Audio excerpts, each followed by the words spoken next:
as scientists, we're managing the population levels of animals, which means that at times you're going to have animal populations that are too low. And so we have to either get laws passed or implement rules or do on-the-ground strategies to bring those populations up. These would be things like your endangered species, things like the Mexican gray wolf, black within the ferret, those types of things. On the other side of the coin, and this is the side that often people have struggled with a little bit, you can also have populations that are too high, that you have too many of the animal. What happens if you have too many of the animal? Okay. What? Okay, you could hunt them to control, but what happens if there's too many of the animal? Destroy the biome. They exploit their environment, they run out of food, they overeat the ecosystem oftentimes, and then you end up with a population of crappy food as well. So, things that we do to control that oftentimes is things like hunting. Maybe relocations, we may take animals from the ones that are overpopulated in one area and repopulate them in another area, things like that. But that's kind of our job, is to go out there and sort of look at animals and their populations and see how they're doing to the best we can.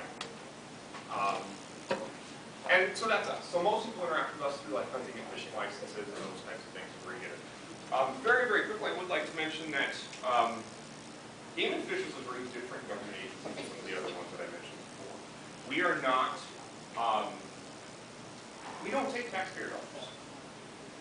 There's no bit of your sales tax, no bit of your income tax, none of that comes to the Game and Fish Department. We run much more like a business on what we call a user pay model. Most of our work is funded through those hunting and fishing licenses. So when you go and buy a hunting or fishing license, that is going directly back to managing the habitats of those ecosystems, for those animals. My particular position in wildlife education actually is funded through the state lottery, that heritage grant from the state lottery. Every year we have the potential to get up to $10 million, depending on how well the lottery is doing. We can get up to $10 million when it comes to game and fish for things like preserving Arizona's heritage. This is a voter passed law in the 90s. And the goal was, and this is really where we do a lot of our endangered species work.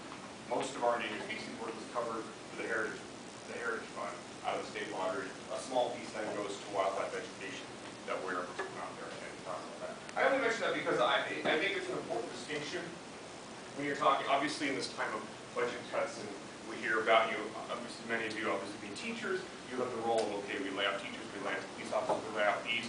Why are we spending money building a bridge for a bunch of big orange sheep to walk over?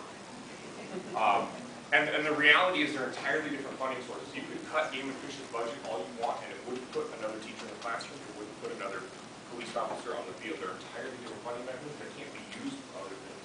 Like I said, they can cut the state. We still are subject. The state legislature still has to approve our budget every year, but if they don't, if they say you can't spend that money, it literally just sits in a bank. It can't be touched. Because there's a lot of federal laws that protect what a hunting license can be used for. They can't divert somebody who buys a hunting license, they can't take that money and divert it to something else. It's all protected. So I just mention that because it's a little bit different, and I